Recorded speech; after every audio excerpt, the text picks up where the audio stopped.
Facelift. What can I do to take years off my face? After 10 years of a very stressful life, I have decided to invest in me. I lost my only child at age 9 to brain cancer medulloblastoma, then 13 months later, lost my husband to a brain aneurysm. Then my brother passed with liver cancer, and last March lost my dad. The toll on me is self-evident. It is written on my face. Please tell me what can be done to take away the imprint these losses have left me with. Not happy with what I see. I'm ready to write the rest of my story. Thank you for your question.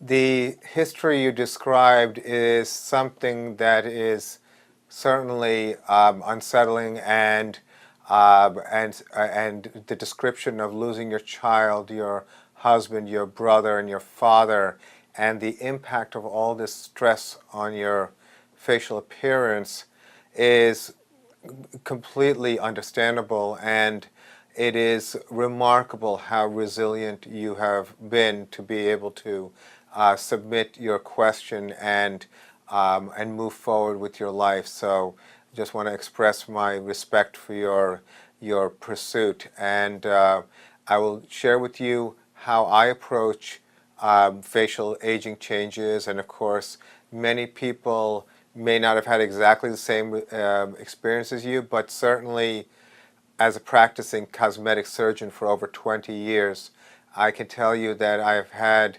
the privilege of taking care of a lot of patients who've overcome cancer, who have gone through a lot of personal tragedy. You know, one of the unique things I've had in my practice is that I've been with a lot of my patients for a long time, and it's not just a practice of just doing surgery and then moving on to the next one. We actually have very good long-term relationships with our patients, and we live through with them and support them in whatever way we can through many of these life events. So with that being said, let me just share with you what I would do in my practice when we meet someone like yourself. Again, as I mentioned, I've been in practice for over 20 years with offices in Manhattan and Garden City, Long Island, and specialize in eyelid and facial rejuvenation surgery. And so looking at your photos, there's a lot of, certainly, in the absence of just the stresses that you've experienced, we would describe this as typical facial aging. Now, there may have been, of course, an acceleration of this from the stress, but we're dealing with dividing the face into upper, middle, and lower thirds, and look at it from a global perspective. So in the upper third of your face, there are the number 11 lines, and that's something that we would typically treat with Botox. In the middle third of the face, the upper lids are hooded, the lower eyelids are puffy. Looking at the mid-face, there's some volume loss in the center. And then we're looking at the lower third, there is jowling and sagging of the skin, as well as of the neck. So at a minimum, we can approach this situation with first foundational procedures. What I mean is that when you look at facial aging, there are two things that happen with facial aging. One is volume loss, loss of fat, bone, muscle, soft tissue in some critical areas. In other words, the face gets a little bit smaller. And then two is the descent. Everything sags. Now around the eyes, we're dealing with stretching of skin, and we're dealing with prolapse of fat.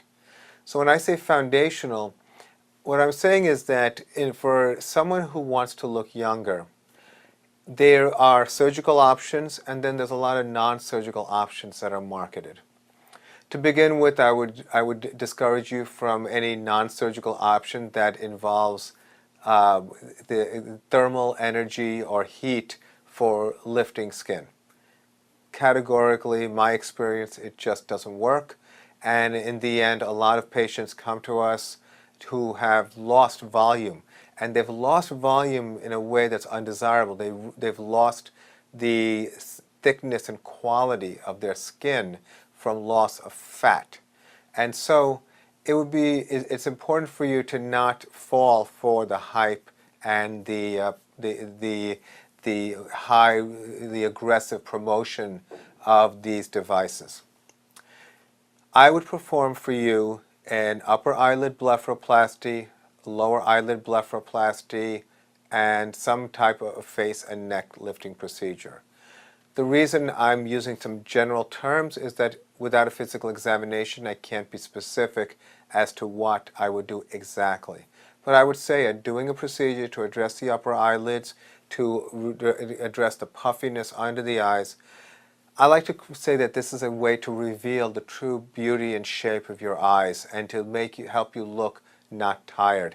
The most common thing that people say in our practice when it comes to their eyes is they're tired of looking tired. So that would be a really nice thing. As far as the neck and jowls are concerned, there are many ways to perform facelifting. There are many ways to perform face and neck lifting. What we do once we've determined exactly what the procedure would be, and the procedure in a nutshell is elevating the foundation of the face. We call it the SMAS, and stands for the superficial muscular aponeurotic system. It's a lot of words, and that's basically like the studs on the walls. It's the support that's between the muscles of the face and the skin. And then once that's lifted, whether it's a deep plane lift, whether it's a SMAS flap, whether it's a high SMAS flap or a suspension or any of the variations, essentially this muscle layer has to be addressed. And often is referred to as the muscle layer, when technically it's really not. Then the skin has to be redraped and appropriately shaped. So what we do, that may be another thing that is a way for you to make a decision in terms of distinguishing one doctor from another, is my experience. I love local anesthesia with light sedation. I feel that there's a distinct advantage in terms of safety and recovery for patients in contrast who go under general anesthesia. Most people say, "Doc, just knock me out. I don't want to know anything." And that can be done with sedation. And I find that our patients recover a lot faster. And in the modern world being the past 20 years, nobody has time. So it really has been a great advantage in terms of recovery and in terms of the comfort and ease of the whole process. So at this point, it really is important that you meet with qualified, experienced cosmetic surgeons, people who do a lot of eyes, a lot of facelifting. It's an area of focus. Look at before and after pictures, get a sense of aesthetic style, and see if it resonates with you.